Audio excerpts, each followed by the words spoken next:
I was rinsing dishes at the sink when I casually asked my daughter, "Hey, what time is the engagement dinner?" She didn't even look up from her phone. "Oh," she said, "we had it yesterday. Just like that. No warning, no invitation, just gone." I stood there, holding a dripping plate, heart thudding like I'd missed more than just a dinner.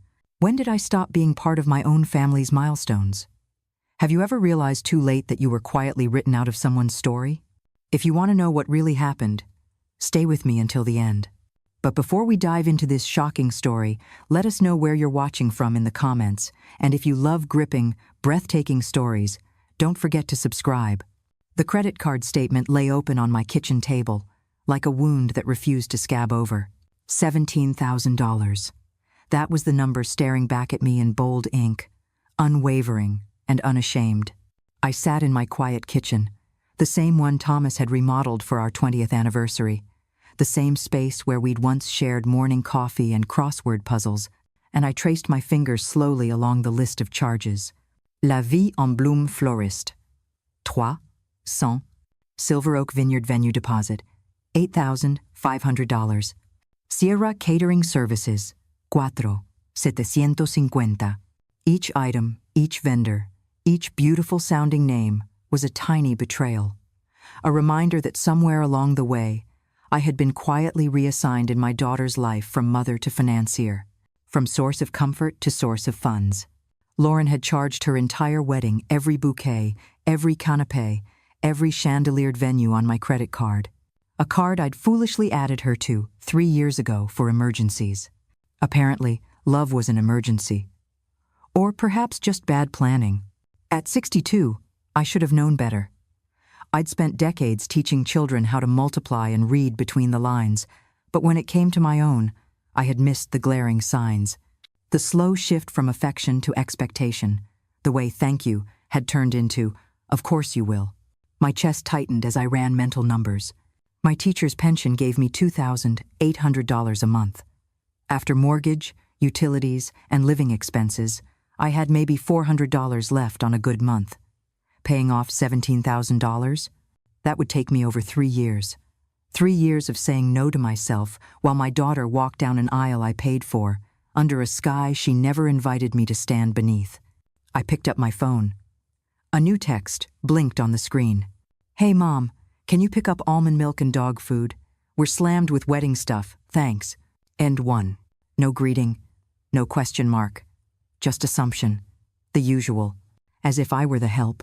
I set the phone down, face down, and stared at it as if it might apologize. It didn't.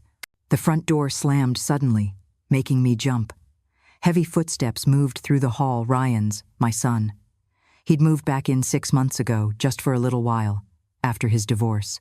6 months of late-night video games, unpaid bills, and Chloe, his 20-something yoga instructor girlfriend, leaving trails of crystals and burning sage that aggravated my allergies. "Mom," he called from the hallway. "I need the car tonight. Chloe and I are checking out that place in East Bakersfield." I closed my eyes. Inhale. Exhale. "Ryan," I called back, keeping my voice steady. "Can you come here, please?" A few seconds later, he appeared in the doorway, annoyed already, keys in hand. "What's up? I'm kind of in a rush."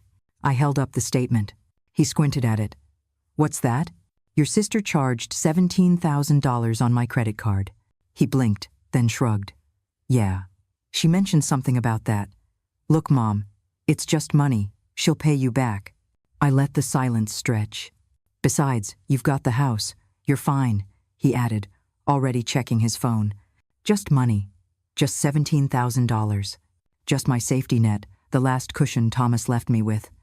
Just the sum total of everything I'd quietly saved, scraped, and sacrificed for. And yet nothing. No outrage. No apology. No concern." "Ryan," I asked, my voice low, "when is Lauren's engagement dinner?" He paused. "Oh, I think they already did something small. Just her fiancé's family, you know. Super low-key. No invitation. Again. Like the birthdays. Like the school recitals. Like the family photos I always seem to be cropped out of because you never like how you look in pictures, Mom." I folded the statement neatly, precisely, the way I used to fold Ryan's shirts when he was small. "And the wedding?" I asked. "Of course you're invited," he said, as if I were being dramatic, as if I were auditioning for a role I'd been written out of. "The keys are on the hook," I said quietly. "Try to have the car back by midnight." He left without another word. The house felt cavernous again, too big for one, too small for a heart full of ache.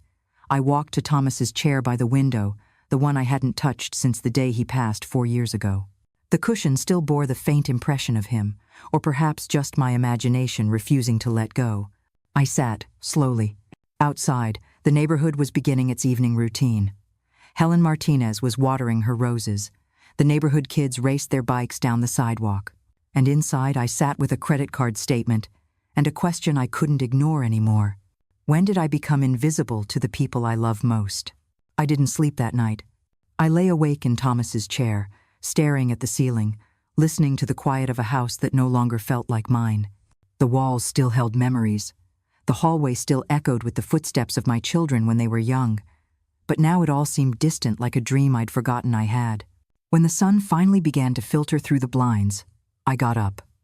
My knees ached as I stood, but the pain was comforting in a way.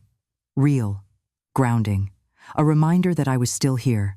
By 7 a.m., I was dressed and at the kitchen table, a pen in one hand, a notepad in the other. I'd made a list, just 4 items. Freeze the credit card. Remove Ryan from my bank accounts. Call Marcia Delgado. Change the locks. That last one felt the most final. I made my coffee, slowly, deliberately, the way Thomas used to. French press, a splash of cream, no sugar. The silence wasn't oppressive anymore. It was clean, like freshly laundered sheets. It wasn't absence. It was possibility. I picked up the phone and dialed the credit card company. The woman on the other end was young, polite, and didn't ask too many questions. When I explained that the charges had been made by my daughter without my knowledge or consent, there was a pause. "Ma'am," she said gently, "do you know the person who used the card?" "Yes," I replied. "My daughter, Lauren Whitaker." Another pause. "We'll begin an investigation," she said. "The card will be frozen immediately, and we'll dispute the charges. I do have to inform you that, depending on the outcome, there could be legal consequences for the person who made them." I understand," I said, and I meant it. Next was the bank. Ryan had been an authorized user on my checking account since his first failed business venture 8 years ago. At the time, I'd thought I was helping him get back on his feet, but he never got off his knees. He just learned to live comfortably in the space I made for him. By the time I hung up, his debit card would stop working. The next time he tried to pay for gas or coffee or Chloe's kombucha, the card would be declined. And that, too, felt right. The third call was to Marcia Delgado, our family lawyer and the woman who'd helped me navigate Thomas's estate after he died. She answered on the second ring, her voice warm and alert. "Sandy," she said, using the nickname I hadn't heard since Thomas passed. "It's been a while. I need to revise my will," I said, "and I need some legal advice about unauthorized financial activity." There was no hesitation. "Come in this afternoon. I'll clear some time." End of Virja. After I hung up, I stared at the notepad. 3 things done. 1 to go. I drove to the hardware store on Olive Drive and picked out a new set of locks. The clerk, a white-haired man with kind eyes, helped me choose the right set. "Easy to install," he said, "but if you need a hand, we offer in home service." I shook my head. "Thank you. I need to do it myself." And I did. Back home, I watched a YouTube video twice before I picked up the screwdriver. I removed the old brass knobs that had seen decades of hands, small, sticky, childish hands, and later, careless ones that had stopped knocking. It took an hour, but when I tested the new locks, they clicked into place with satisfying certainty. Not anger, not revenge. Just a quiet line drawn across my threshold. Ryan came home at 1, 15-inch the afternoon. I knew the sound of his car's loud, mismatched tires, music turned up just a little too high. I watched from the kitchen window as he walked up the porch and tried to open the front door. It didn't budge. He jiggled the handle, then knocked. "Mom?" he called. "What the hell?" I opened the door just enough to stand in the frame. "Hello, Ryan." His brow furrowed. Why's the door locked? I changed the locks, I said. You don't live here anymore. His eyes widened. Are you serious? Yes. Is this about Lauren? Because I had nothing to do with that. End. No, Ryan, I said calmly. This is about boundaries and respect. And the fact that this house is not a hotel. You've been living here rent-free for 6 months. You don't help with bills. You don't even pick up after yourself. And now, you've brought someone else into this space who treats it like a spa. He looked stunned. Chloe's got stuff in there. My clothes, my laptop. They're in the garage. I boxed them this morning. You can take them now. And he stared at me like he didn't recognize the woman in front of him. Maybe he didn't. Maybe, finally, he was seeing me not the mother who smoothed every wrinkle in his path, but the woman who had stopped apologizing for having limits. Jesus, Mom, you're acting crazy. You're going to regret this when you're old and alone. I smiled, but it didn't reach my eyes. I'm already old, Ryan, but I'm not alone. Not anymore. And very. He stood there for a moment longer, his jaw tight, then turned and walked away. No thank you. No goodbye. When I closed the door, I double-locked it. Then I leaned against the frame and exhaled. The rest of the day passed in a kind of daze. I made myself a sandwich, watched a few episodes of some old British crime drama, and at 3:45, I drove downtown to Marcia Delgado's office. She hadn't changed, still elegant, still sharp, her silver hair pulled back neatly, reading glasses perched low on her nose. We talked for an hour. I told her everything, the charges, the lies, the slow erosion of love into obligation. She listened without interrupting, scribbling notes occasionally. You know, she said when I finished, what you're describing is financial elder abuse. You could press charges. I don't want that, I said. I just want to protect myself and make sure they can't do this again. She nodded. We can change your will. Revoke Ryan's and Lauren's access to any shared accounts and assign me as the executor if that's what you want. It is. We spent the next 30 minutes drafting a new version of my will. I left half of my assets to local charities, one for adult literacy, another for animal rescue. The other half would go to my children, only if they repaid their debts to me in full. As I signed the documents, I felt a strange lightness in my chest. Not joy exactly, but relief. Outside, the late afternoon sun painted the city in golden tones. I drove home slowly, stopping by the grocery store on the way to pick up salmon and asparagus. Something for me. Just me. When I got home, I noticed the street was unusually quiet. The kids next door weren't playing basketball. Helen Martinez was trimming her rose bushes. She gave me a small wave. I waved back. Inside, the house smelled different. Cleaner. The sage was gone. The yoga mat, the crystals, the clutter, all gone. I hadn't realized how much of myself had been pushed to the corners until now. My phone buzzed. Lauren. I stared at the screen until it went dark. Then I turned the phone off, poured myself a glass of white wine, and stood by the window where Thomas used to read. The evening light poured in, soft and warm. Outside, my rose bushes were starting to bloom. So was I. The silence didn't last. It cracked open the next morning, just after 8, when my phone rang 3 times in a row. Lauren. Then Ryan. Then Lauren again. By the 4th call, I turned the phone off completely and dropped it into the ceramic bowl on the counter, the one Thomas made in his pottery phase, back when we were still discovering things about each other. I poured myself another cup of coffee and stepped out into the backyard. The garden was alive with noise, the good kind. Birds arguing in the lemon tree, bees buzzing near the lavender, sprinklers ticking on and off down the block. Bakersfield in late spring always came with its own soundtrack. The air smelled fresh. The roses, neglected for years, had started responding to my attention. I had pruned them just a week ago, and already new buds were forming. I smiled as I leaned down and brushed a soft pink bloom with my fingers. Thomas would have been proud. Back inside, I turned on the local news just for the background noise. But even that couldn't cover the knock that came at 9:20 a.m. I looked through the peephole. Lauren. She looked awful. Hair in a messy bun, yesterday's makeup smudged. and a tightness in her posture that I recognized all too well the desperation of someone whose carefully balanced narrative was starting to unravel. I opened the door, slowly. "Mom," she said, voice cracking. "I've been calling. I need to talk to you." "Henduo." I didn't say anything at first. Just stepped aside and gestured toward the porch chairs Thomas built before he got sick. She walked past me, sat stiffly, clutching her phone like a lifeline. "I didn't sleep," she began. "The venue called. They said the card didn't go through. We're supposed to pay the rest of the balance this Friday or we lose the date." I sat down across from her. The cushions felt sun-warmed. Safe. "Lauren," I said gently. "Why are you here?" She blinked. "I just told you. The payment number. Why are you here? Not calling, not texting. Here. What is it you think I'm going to do?" She hesitated. "Fix it, like you always do." The honesty of that answer took my breath away.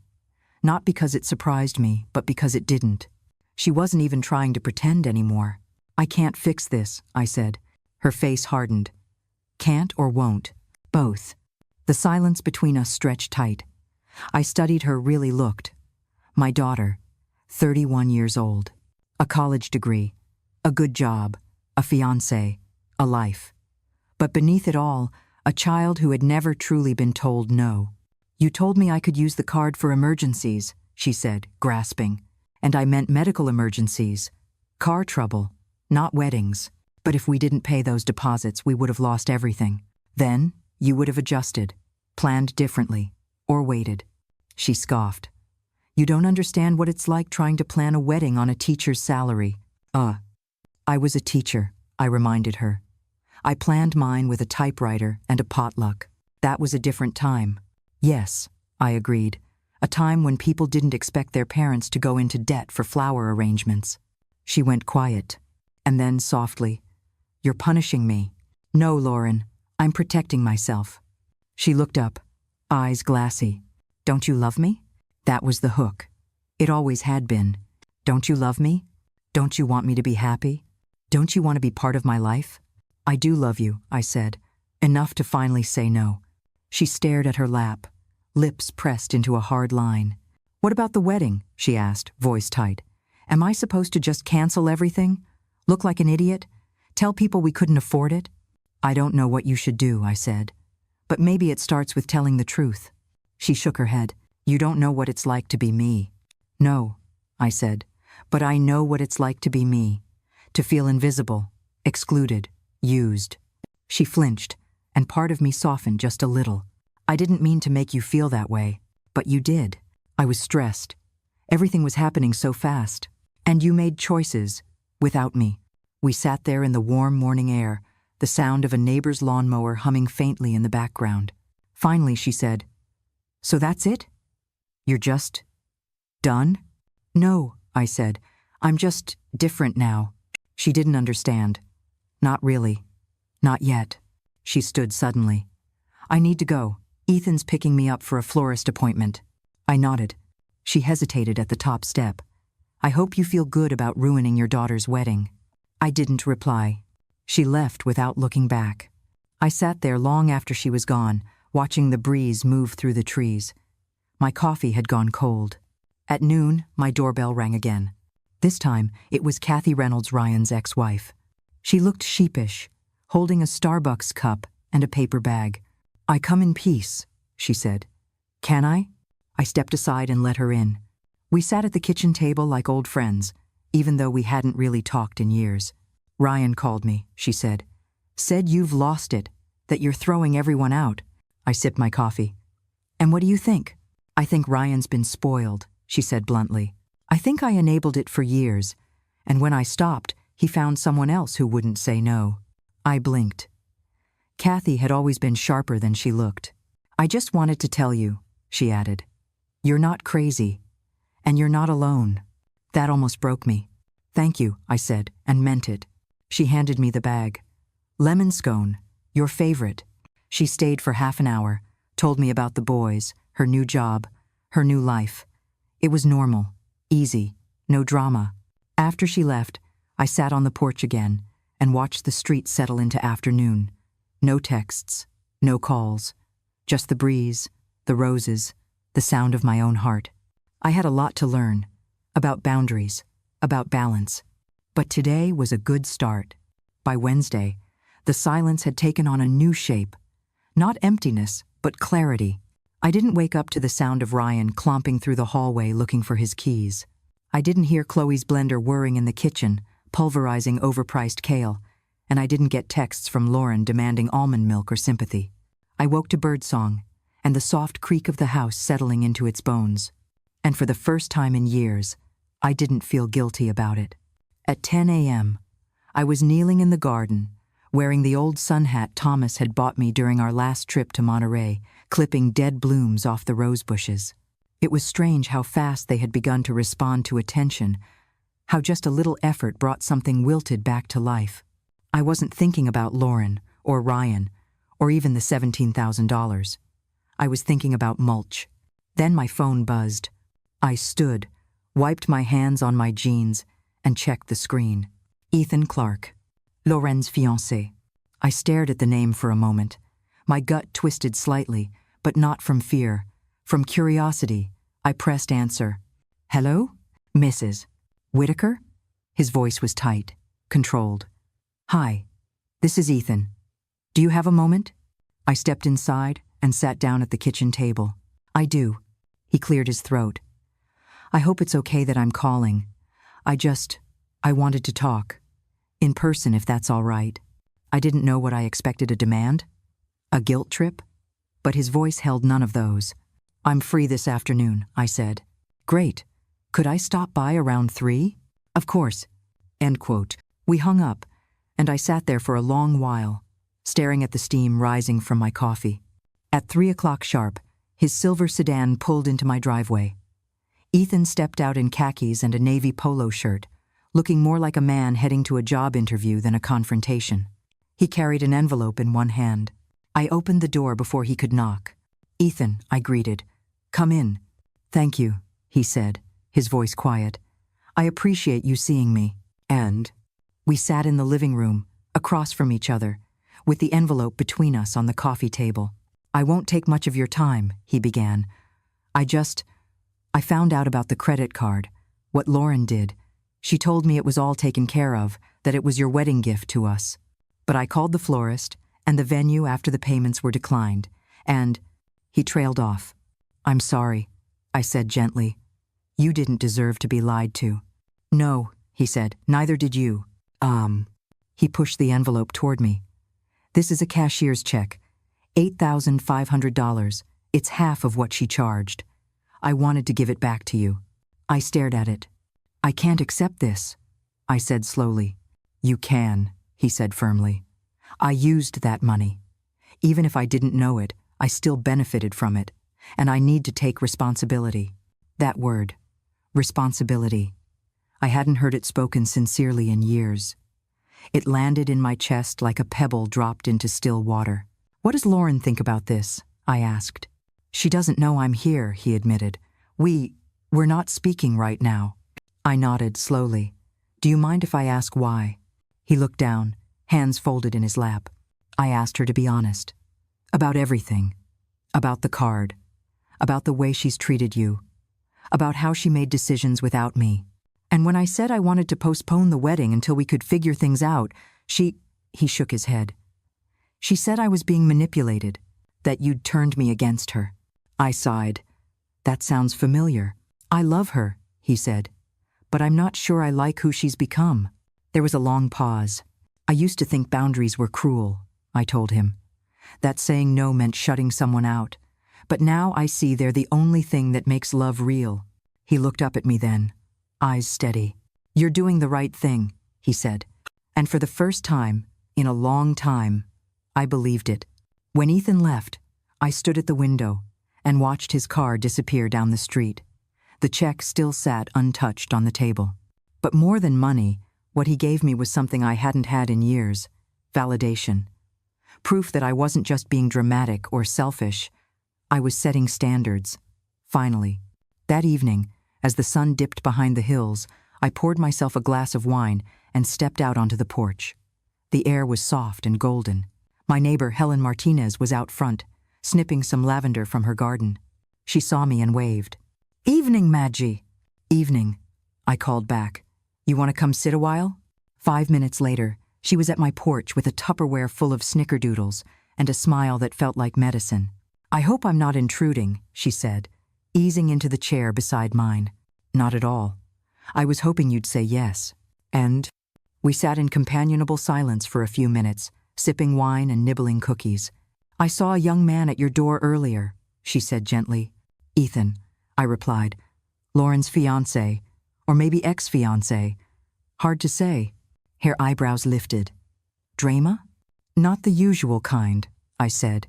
"He came to apologize, and to return part of the money." Her eyes softened. "That's rare." "I know." "Hattie Ev."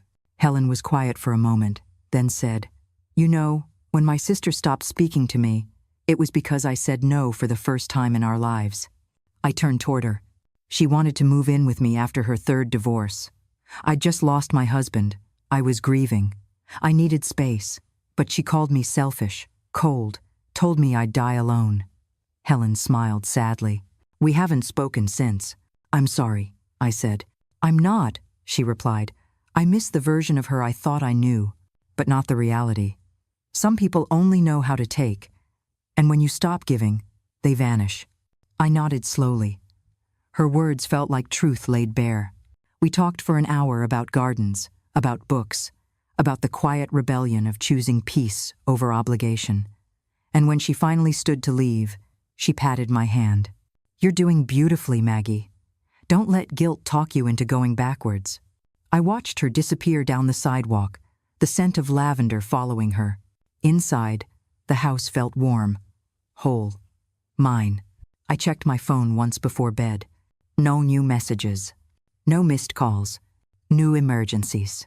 And for the first time since Thomas died, I climbed into bed and felt not tired, not burdened, but light.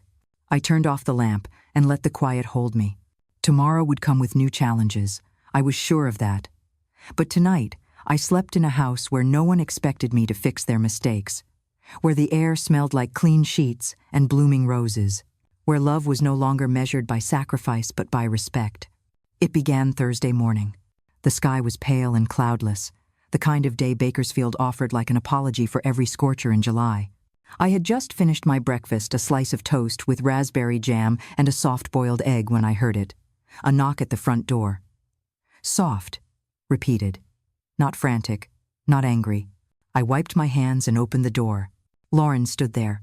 She looked like she hadn't slept in days. Her clothes were wrinkled, her eyes red.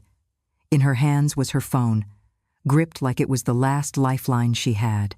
"Mom," she rasped, "we need to talk." I didn't move. I didn't say yes or no. I simply looked at her. "I've been here since 5, she said, voice cracking. I didn't know where else to go. "Good morning," I said finally, and stepped aside. "You look terrible." She flinched but walked inside, into the living room where Thomas's armchair still sat untouched. She didn't sit. She paced. "The venue canceled," she said. "They called yesterday afternoon. They said the final payment didn't go through, and now the date is gone. Everything's falling apart." She stopped and looked at me like I might magically fix it all with a nod. I stayed silent. "I don't understand why you're doing this to me," she added. I raised an eyebrow. "I'm not doing anything to you. I'm just not doing things for you anymore." Her mouth opened and closed. "That's the same thing." "Oh, no, Lauren, it's not. Choosing not to fund your wedding is not an act of aggression. It's a boundary." She sat down hard on the couch.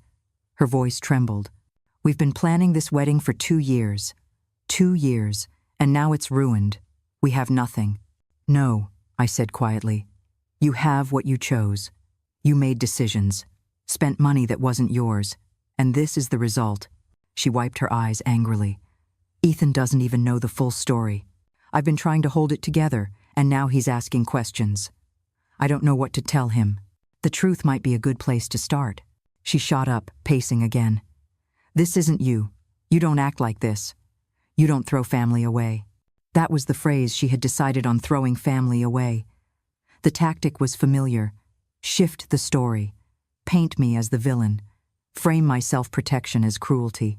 I'm not throwing anyone away, I said. I'm just choosing to stop being used. She stopped pacing. You're my mother, she said, like it was a trump card. You're supposed to love me unconditionally. I do love you, I replied. But unconditional love doesn't mean unconditional enabling. Her face twisted. So what? You're just going to let me be homeless? You're not homeless, I said. You're staying with Melissa. On a futon? She snapped. In a studio apartment? You're 31 years old, Lauren. You're educated, employed. You have options. You just don't like them. She sank back into the couch and covered her face with her hands. What do you want from me? She mumbled. An apology? Fine. I'm sorry. Are you sorry because you regret your actions? I asked. Or because you regret the consequences? She looked up sharply. What? There's a difference. One means you've changed. The other means you want me to make this go away. I don't understand what you want me to say. Isayed, I want you to understand that love without respect isn't love at all. That stealing from someone even quietly, even with a smile, is still stealing. That I've spent 31 years saying yes to everything because I thought it meant I was a good mother. I stood and walked to the window. And now I realize I was just afraid. Afraid of losing you. Afraid of being alone. She said nothing. I turned back to her. You already made me feel like I didn't belong. I wasn't invited to your engagement dinner. I learned about recitals and birthday parties through Facebook.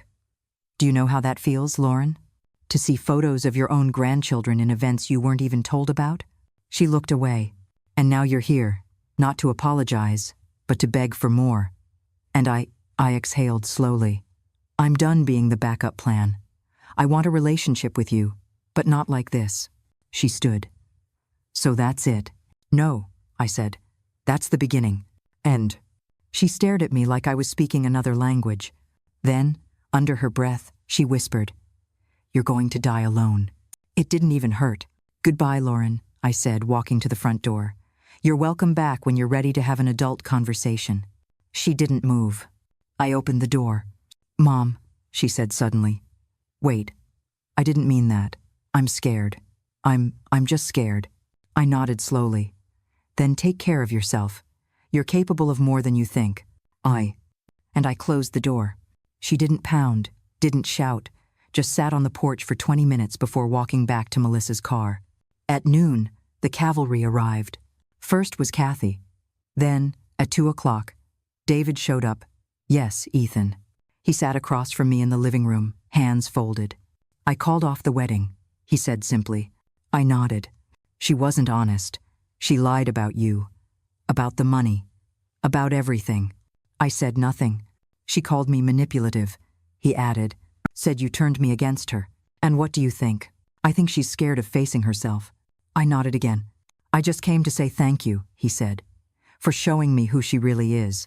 And he left. The house was still again, but not lonely. Never lonely. Later that night, I had wine with Helen on the porch, and we laughed. Not bitterly, not through pain, but freely. It was the sound of women who had survived, who had drawn lines and kept them. She raised her glass. To your new life, she said, and I clinked mine against hers. Domina. Friday morning arrived with a quiet confidence. I woke up to the sunlight pouring through my bedroom window, filtered through the sheer curtains Thomas insisted we buy because the morning light should feel like a welcome, not an alarm. It did. For once, I didn't wake with a weight on my chest. No dread, no tension, just stillness and strength. I put on the kettle and sat by the kitchen window, watching Mrs. Duncan across the street prune her roses with quiet dedication. My own garden was coming back to life too, responding to the attention I had finally redirected toward myself. It wasn't even 9 a.m. when the phone rang. I almost didn't answer it. But when I saw Ryan's name, a flicker of curiosity got the better of me. Mom, he said immediately, this has gone far enough. How? There it was, the voice of the son who once held my hand to cross the street, now demanding I cross back into his world of expectation and entitlement. Good morning to you too, I said evenly. Zoe's a mess. The wedding's off. Ethan won't even return her calls. Do you know how much stress she's under? She's crying every day. I imagine it's difficult, I said. Facing consequences often is. He ignored the comment. You've turned everyone against us. Kathy said you told her we were using you. David came by and said you told him the whole story. I told the truth, I said. If the truth turns people against you, perhaps that says more about your actions than mine. He went quiet for a moment. Then, a new tone. I've been talking to someone, he said carefully, about your behavior, about the sudden changes. We're concerned. Concerned, I repeated. About what exactly? You've cut us off financially, changed your will, kicked me out, changed the locks. That's not normal. No, Ryan, I said. It's not your normal, but it is mine now. We're considering having you evaluated, he said, his voice shifting into that rehearsed calm I recognized from when he wanted something. You've been isolated, making impulsive decisions. That could be grounds for declaring me incompetent? I said, almost amused. He hesitated. I stood, walked to the window, and looked out over my street, the quiet trees, the mailbox with my name on it. Go ahead, I said. Try. But be advised, my attorney Marcia Delgado has documentation of every conversation, every decision, every withdrawal you've made from my accounts over the last 5 years. You want to take me to court? Let's go. He was silent for a long time. Then bitterly, this isn't over. No, Ryan, I said. It's just beginning. I hung up before he could reply. My hands were shaking, but not from fear.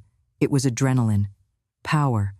The unfamiliar surge of finally standing up not only for myself but as myself.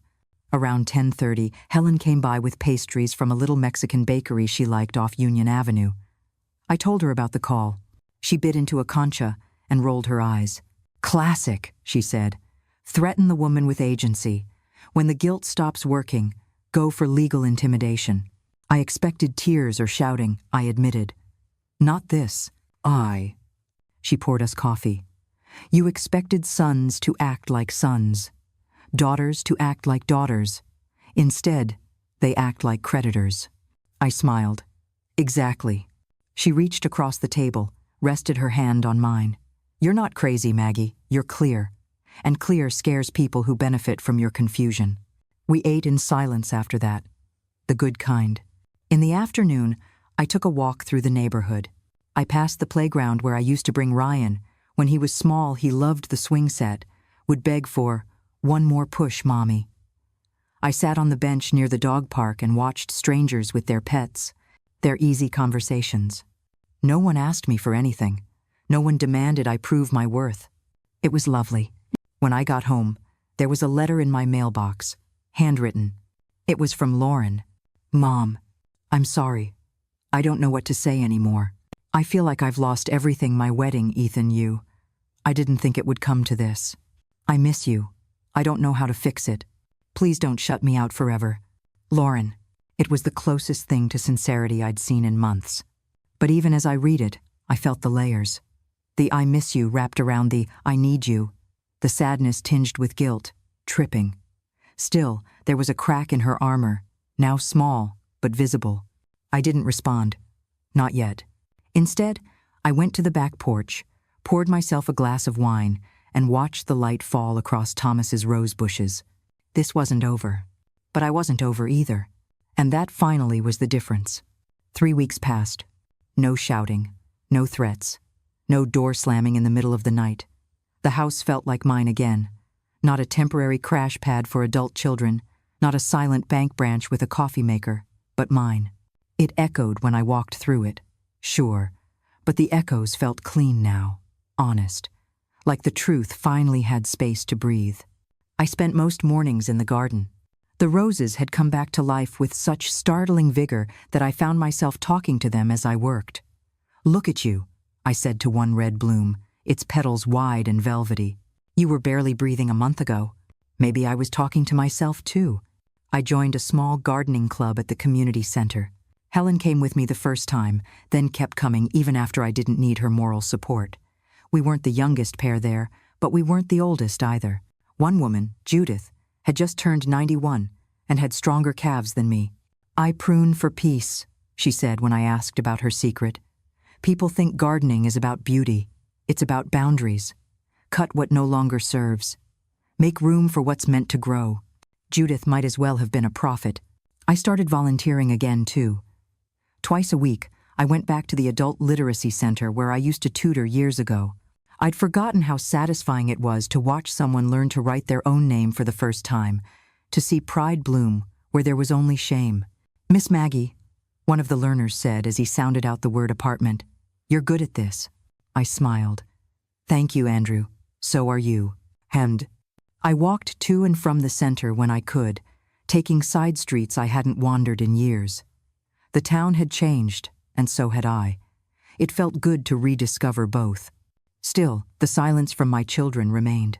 Until one Monday morning, I came home from the literacy center to find Ryan sitting on my front porch. I hadn't seen him in almost a month. He looked thinner, or maybe just less smug. He wore jeans with a rip at the knee, not fashionably so, and a gray t-shirt with a logo faded beyond recognition. "Hey," he said, standing awkwardly. "Hello," I replied, unlocking the door but not inviting him in. "I, wanted to talk." I gestured to the porch chairs. "Then sit." He did. I set my things down just inside the door and returned, folding my arms. "I've been staying at Chloe's mom's place," he began. "It's cramped." That happens when people stop paying for you to live comfortably." He winced. "I deserve that." "Yes," I said, sitting down. "You do." He looked at his hands. "I came to say I'm sorry. Not just about the money. About everything." I didn't respond. Not right away. I didn't realize how much I'd come to expect from you. Like it was normal. Like it was your job to take care of everything. It wasn't. I know. I got used to it, and when you stopped, I panicked. That's not the same as regret, Ryan," I said softly. "That's discomfort. There's a difference." He nodded. "I've been thinking about that. About what you said. That love without respect isn't really love. And I didn't respect you. I used you." That stung, even coming from him. But it was honest. Finally. "I don't expect you to forgive me overnight," he continued, "but I wanted you to know I'm trying to do better. I've applied for 3 jobs, real jobs, not just half-baked ideas." I raised an eyebrow. "You do realize trying isn't enough, right?" "I do," he said, "but I had to start somewhere." I watched him. I saw no manipulation in his posture, no calculation in his voice. Just a man who had hit a wall and miraculously decided not to blame the wall for being there. "When you have a job," I said, "and a stable place to live, and you've paid back what you owe me, then we'll talk about rebuilding our relationship." He nodded again. "Fair." I knew. He stood to leave, then hesitated.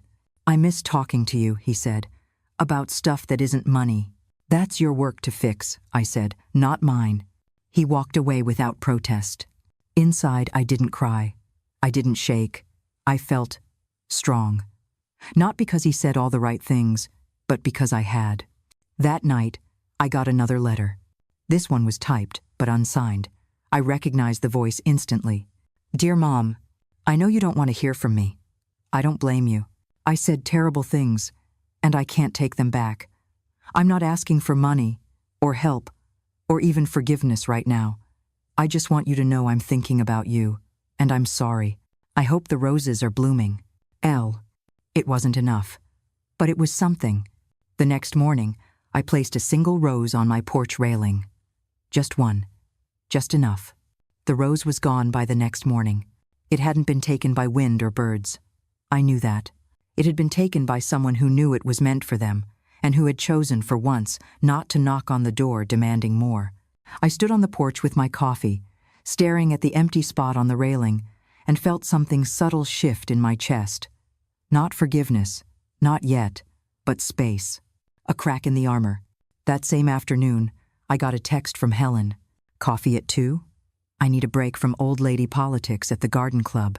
I laughed, grabbed my keys, and drove to a quiet cafe on the edge of town where the staff all seemed to know Helen by name.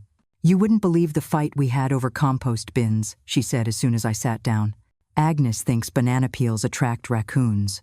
Dolores thinks that's racist. And Judith just keeps growing tomatoes in the middle of it all like she's Switzerland." I laughed harder than I had in weeks. We sipped coffee, gossiped gently, and after an hour, Helen grew quiet. "Have you decided yet?" she asked. "About what?" "Whether to let them back in." I swirled the last of my latte. "Ryan's trying. Lauren, she's writing."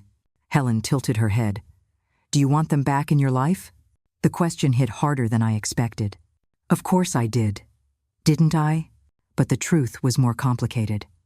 I wanted someone back, but not the version of Ryan who sulked through life. Not the Lauren who saw me as a bank. I wanted children who saw me as a person. A woman. Someone with needs and limits and a soul that didn't revolve around theirs. "I want to believe they can change," I said. Helen nodded. "That's fair. Just remember, hope is a door, but you still get to keep the key." When I got home, I found a small package on my doorstep. No note, just a brown cardboard box with my name written in Sharpie. Inside was a framed photo. A snapshot I didn't recognize. It was of me and Lauren, maybe 10 years ago, sitting on a park bench at Riverwalk Park. She had her head on my shoulder. I was laughing. Someone, probably Ethan, had caught the moment without us knowing. Tucked in the corner of the frame was a small slip of paper. I found this cleaning out my apartment. I forgot how happy we used to look. No name, but she didn't need to sign it. I sat with the photo for a long time. There had been love there, real love. Somewhere along the line, it had turned into obligation, but it hadn't started that way. I placed the photo on the windowsill above the kitchen sink. That night, Helen came over with her homemade enchiladas and 2 tiny margaritas in mason jars. "To good boundaries and better children," she toasted. We ate on the porch and talked about retirement and books and what it meant to grow something beautiful after years of neglect. "You know what's funny?" I said. "When Thomas died, I thought the hardest part would be being alone. And was it? The hardest part was realizing I'd been alone long before he was gone, that the kids had stopped seeing me years ago." Helen nodded, not saying anything. "But now," I said, "being alone doesn't feel like punishment anymore. It feels like choice." And she smiled. The next morning, my doorbell rang. It was Lauren, not crying, not pouting, not holding a list of demands. She was holding a bag of groceries. "I brought coffee," she said, "and cinnamon muffins, from that place you used to like. If you want to talk." I looked at her, really looked, and saw something unfamiliar on her face. Humility. I stepped aside. She walked into the kitchen like a guest, not a tenant. She placed the muffins on the counter and poured us both coffee without asking. "I'm not here to make excuses," she said, sitting, "or to ask for anything." "Good," I said, and waited. She took a sip of coffee, eyes on her mug. "I've been thinking about what you said. About choices, consequences. I haven't been great at accepting those. I used to think if someone bailed me out, it meant I was loved. And now I think it meant they didn't trust me to stand on my own. That was new. I've been in therapy," she added quickly, like she was afraid I'd scoff. "I didn't." "That's good," I said. She nodded. "Ethan and I aren't together anymore, but we've been talking. Not about getting back together, just healing." I felt a swell of something. Not pride, not yet, but hope. "I'm not asking to move back in," she said, "or for money, or for you to forget what I did. I want a relationship with you, a real one, the kind where I ask how you are sometimes." I sat back in my chair. That was all I ever wanted. "I don't know if I can forget," I said, "but I can try to forgive. If you keep showing up like this." She smiled. "I can do that." We talked for an hour, about little things, safe things. Then she left. When the door closed behind her, I didn't feel drained. I felt rooted. Like the garden, things don't grow overnight. But they grow. A week passed before I heard from Ryan. It was a Tuesday morning, the kind where the sky was stubbornly gray and the air smelled like coming rain. I was in the middle of pruning the rose bushes when the gate creaked open. He stood there, awkwardly, holding a toolbox. "I brought your hedge trimmer back," he said, "and figured I'd fix that loose gutter if it's okay." It wasn't an apology, but it wasn't nothing. I nodded, stepping aside. "It's been rattling all month." "I remember," he said. We didn't talk much while he worked. He climbed up the ladder carefully, like he was trying not to make noise, like he wasn't sure his presence was welcome. When he was done, he stood on the porch, hat in hand literally. "I owe you an apology," he said. "Probably 100 of them. How dumb." I leaned against the railing. "Start with one." He looked me in the eye.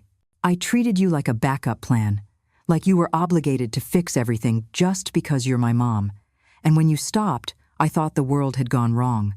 But it hadn't. I had." I waited.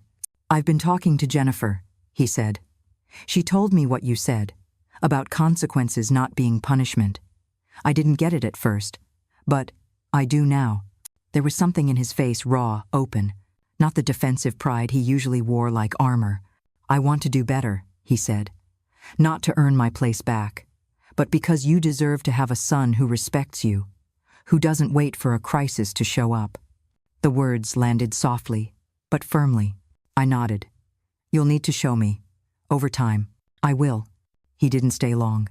Didn't ask to come inside. Just handed me a small brown bag before he left.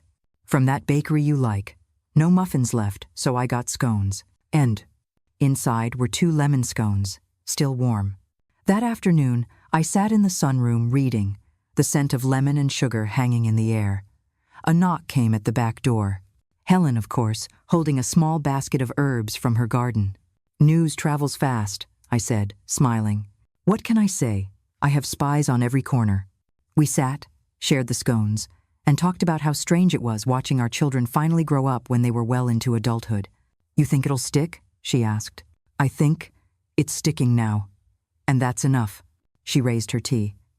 To now, I hadn't expected to find myself smiling so much.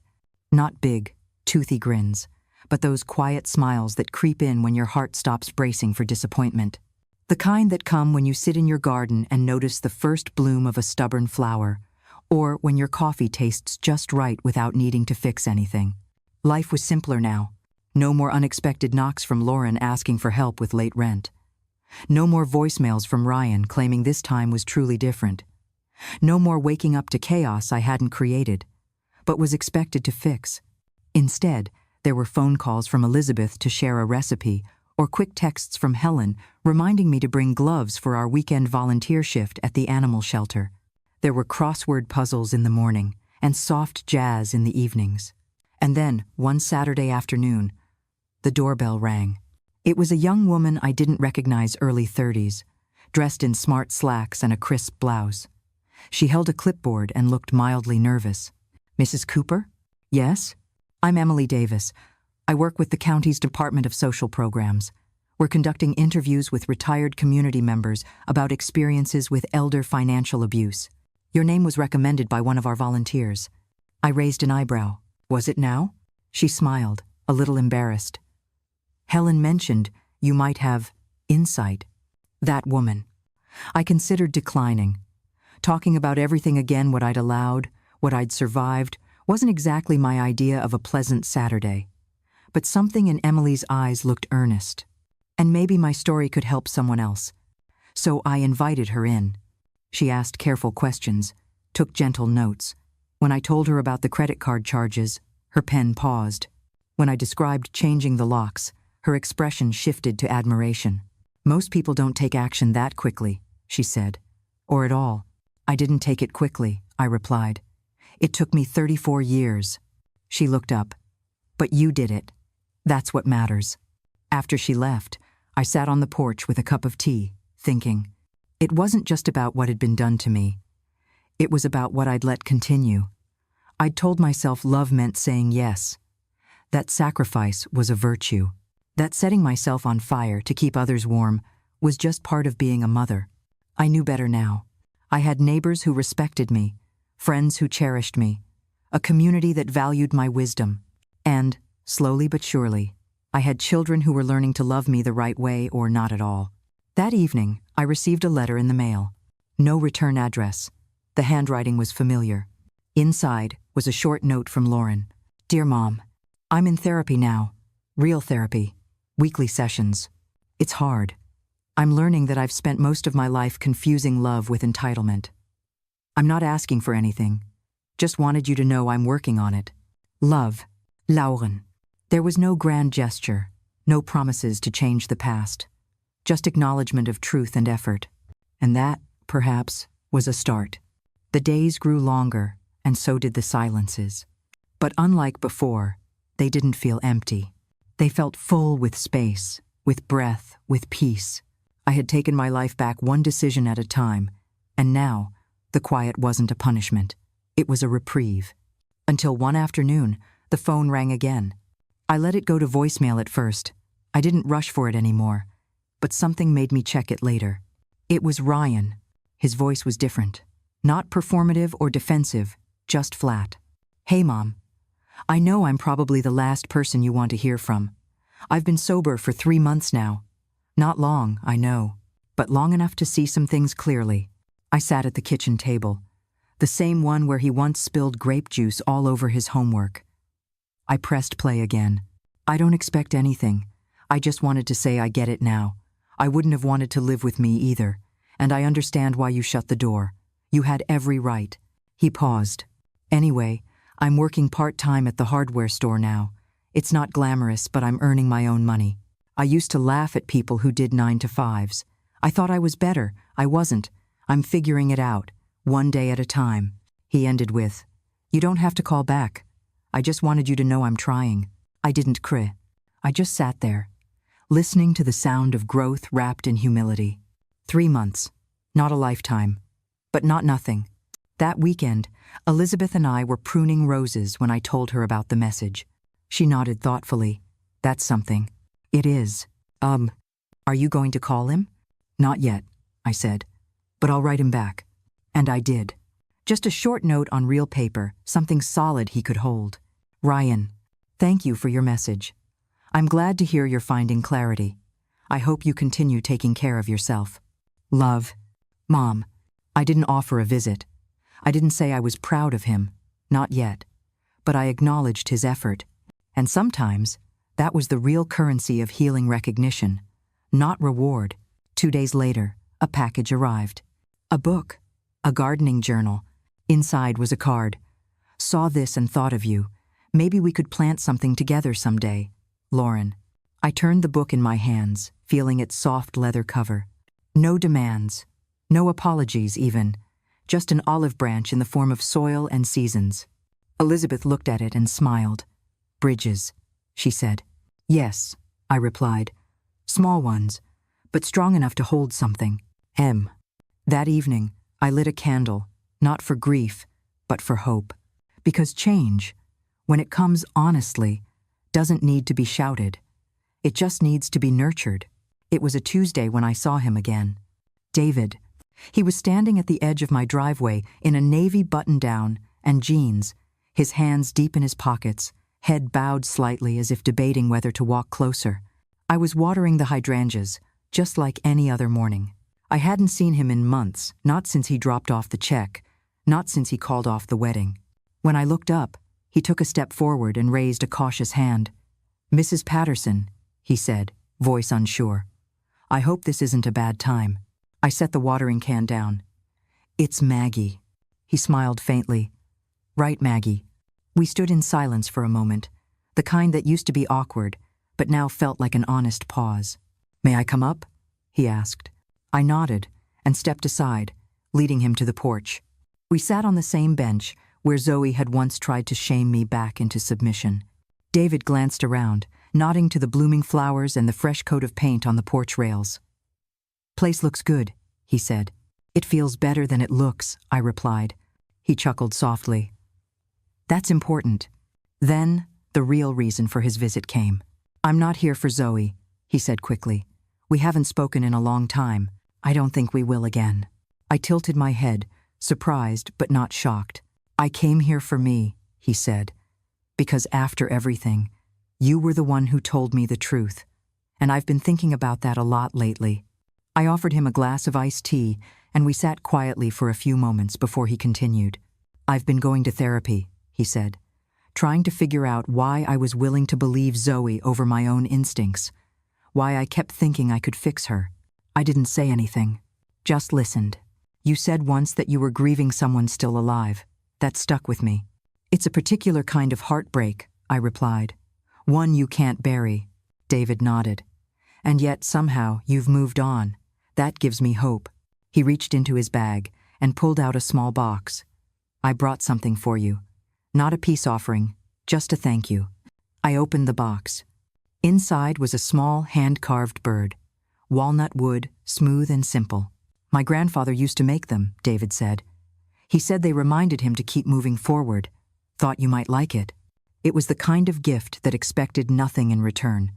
Not forgiveness, not a relationship, just kindness. Thank you, I said, truly touched. We sat for a while longer, talking about gardens and books and the strange freedom of letting go of people you once thought were permanent. Before he left, he asked, "Do you ever think Zoe will come back? Changed?" "I think people change when they want to," I said. "Not when we need them to." He nodded slowly, like that was the answer he expected. Then he stood, smiled softly, and said, "Take care, Maggie. You too, David." And with that, he walked back down the drive, just a man who chose growth over comfort, walking into a future he hadn't planned for, but finally accepted. By mid-September, the leaves began to whisper promises of change. The mornings were crisp, the sun setting earlier each day. My garden thrived in the golden light, and my porch, once haunted by silence, now echoed with soft conversations and the clinking of coffee mugs. It started with Elizabeth, of course. Then came Helen, a widow from the next neighborhood over, whom I met through the library book club. Then June, a retired nurse, and Clara, whose husband had passed in the same hospital wing as Donald.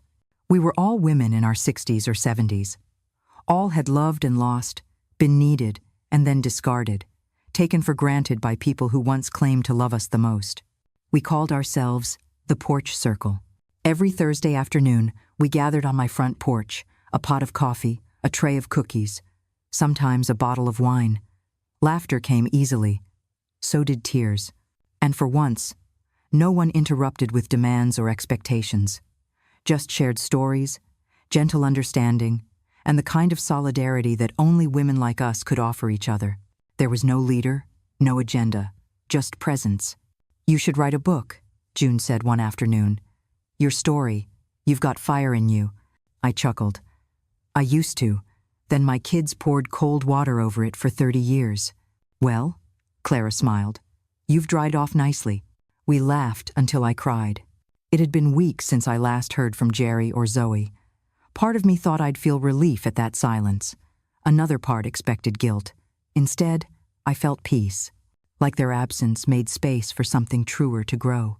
That night, I sat at my kitchen table, the same table where Jerry once dismissed my financial panic, and Zoe sent entitled texts and began to write. Not for publication, not for revenge, just for me. I wrote about Donald, about raising children alone after his death, about dinners eaten in silence, about missed birthdays, unreturned favors, and love so one-sided it bruised. I wrote about Elizabeth, about David, about the strength it took to say no without apology. Words flowed like water breaking through a dam, honest, raw, healing. And when I finished the last page, sometime around midnight, I felt lighter. The next morning I printed it out and placed it in a folder. Not a manuscript, a record of truth, of boundaries, of rebirth. A week later, at our Thursday gathering, Elizabeth brought a young woman named Tessa. She worked at the community center, helping organize programs for seniors. "She's looking for volunteers," Elizabeth said, winking. "Thought you might have time." Tessa was bright-eyed and earnest. "We're running a writing workshop for older adults, just a space for them to tell their stories. Would you consider teaching a session or two?" I stared at her. Me? Teach? I hadn't stepped into a classroom since I retired, but the thought of helping others find their voices, the way I had found mine. "Yes," I said. "I think I'd like that." And just like that, another door opened. Not to the past, but to possibility. The first snow arrived early that year. It dusted the neighborhood in white, softening the sharp lines of fences and roofs. I watched it fall from the window beside Donald's chair, sipping tea, a wool blanket over my lap. 6 months had passed since I said no. No to Jerry's guilt trips. No to Zoe's entitlement. No to being invisible in my own home. And the world shockingly, had not collapsed. There had been hard days, of course. Holidays came with quiet. Thanksgiving was a sandwich and a movie alone. Christmas lights flickered across the street, but none on my porch. No grandchildren tearing into presents. No photos on the mantel. But loneliness, I discovered, was not the same as regret. And peace? Peace was not the same as absence. I had not lost my family. I had simply stopped pretending they were something they were not. One morning, in the middle of a snowstorm, a letter arrived. Not a bill, not a fundraiser, a real letter, handwritten. It was from David. Dear Mrs. Patterson, I don't know if this is appropriate, but I've thought about you often since the wedding was canceled. I wanted you to know I moved to Portland, got a new job, started therapy. I'm learning to recognize patterns in my relationships. Your story, your courage, it stayed with me. Thank you for showing me that love without respect is not love at all. I hope you're well. Warmly, David. I reread it 3 times. David, of all people. It wasn't just gratitude. It was understanding. He got it. More than my own children ever had. That afternoon, I walked to Elizabeth's house. We sat with cocoa and candles while I read the letter aloud. She smiled. Looks like your strength is contagious. It's strange, I said. The people I lost. I miss the version of them I thought they were. But the people I've gained, they see me. Really see me. Elizabeth nodded. And you're seeing yourself too, Maggie.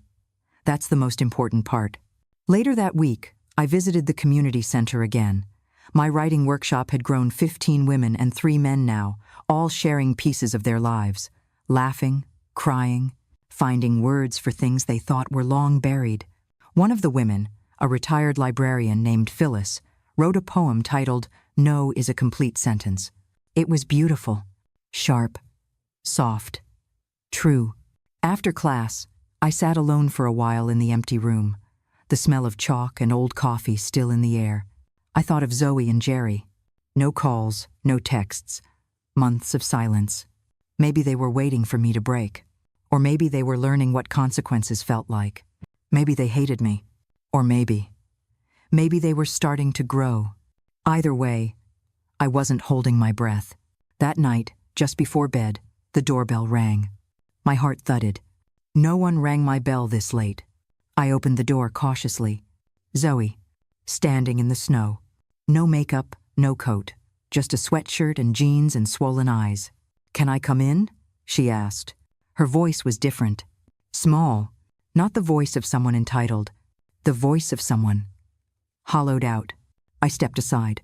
She walked in, stood in the living room where she used to leave shopping bags and excuses. She looked around like she barely recognized the place. Something's happened, she said. I waited. Jerry, he's in trouble. Real trouble. He borrowed money from some people. It's bad. He's scared. I said nothing. He called me. Asked if I could talk to you. Said maybe you'd help. Now. My throat tightened. Why you? Why didn't he come himself? He's ashamed, she said, and for the first time I believed her. And scared of what you'll say. I sat down. She didn't.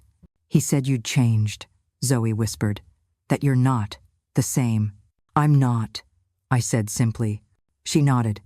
I think I need help too, Mom, she said. Not money, help. I've been going to therapy since the wedding ended, since David left. She stared at the floor. I didn't realize how much I used you until you stopped letting me. And it hurt. God, it hurt. But it made me look. Her voice cracked. Look at myself, and I didn't like what I saw. I stood up, walked over, and handed her a tissue. She took it with trembling fingers. I'm not here to fix things, I said.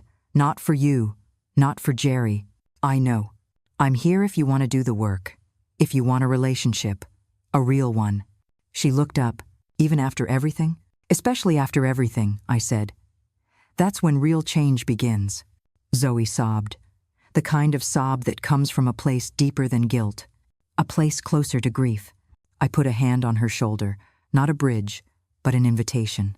Outside, the snow continued to fall. Spring came late that year. The garden had been stubborn. My roses, Donald's favorites, refused to bud for weeks, as if holding their breath like I had been. But on a Sunday morning in April, as I stood at the kitchen window with a cup of tea, I saw them. Tiny, tentative blooms. Not perfect, not full, but trying, much like me. Zoe visited every Sunday now. She didn't ask for anything. She brought groceries sometimes. Other times, just her presence. She didn't fill the silence with apologies or promises. Instead, she listened. We were learning each other again. Rebuilding, slowly. Jerry hadn't come by. Not yet. But he had sent a letter. 3 pages, handwritten. No excuses. Just a simple, raw telling of how lost he'd become. And a thank you for teaching him the cost of comfort without accountability. He said he wasn't ready to face me yet. I told him, in my reply, that I'd be here when he was. If he ever was. Elizabeth and I now hosted a monthly supper club, 5 women from the community center, 2 widowers from the church choir, and once, a young social worker named Layla who wanted to hear us talk about the old days. We didn't talk about the old days, though. We talked about now. About what it meant to start over at 62, or 75, or 80. About boundaries, forgiveness, friendship. About the power of no, and the deeper power of yes when it's finally said for the right reasons. One evening, I stood on my porch as twilight settled over the street. I could hear children laughing somewhere. A lawnmower humming in the distance. The smell of cut grass, lilacs, and coming rain. Zoe came and sat beside me. I planted new roses, I told her. Over by the fence. Will they bloom this year? Maybe. Maybe not. She was quiet for a while, then said, I used to think love meant doing anything for someone, no matter what. And now? I asked. Now I think love means knowing when to stop doing, so the other person can start. I smiled. She was learning. So was I. Inside, the house was calm, not empty, not lonely, just full of space, space for peace, for thought, for visits freely given, not extracted. The photo of Donald and me from our 25th anniversary sat on the mantel. I touched it as I passed by. Not bad, huh? I said to the quiet room. Not a bad life. Not a bad second chapter. Not a bad ending.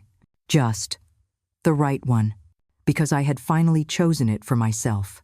What did you feel while listening to this story all the way through? If it touched your heart, leave the number 1 inch the comments. If you didn't feel connected to it, feel free to write 0. Every piece of feedback means a lot to me, because it's thanks to you that I can keep going. It's from your responses that I draw the energy to tell the next chapter a new story is coming, even deeper, even more moving. And I truly hope you'll be there to listen with me.